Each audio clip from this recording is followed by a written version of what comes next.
Today I will show you how to create amazing sunburst background in Photoshop.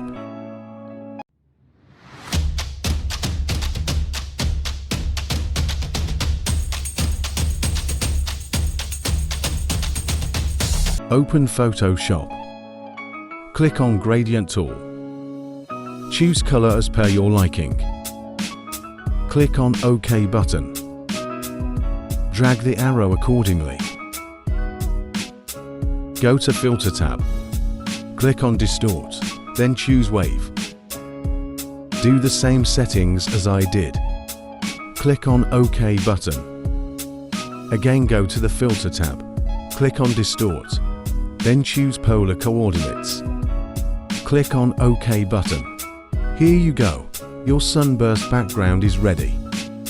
Hope you like this video. Do like, share and subscribe. And follow me for more such tutorials.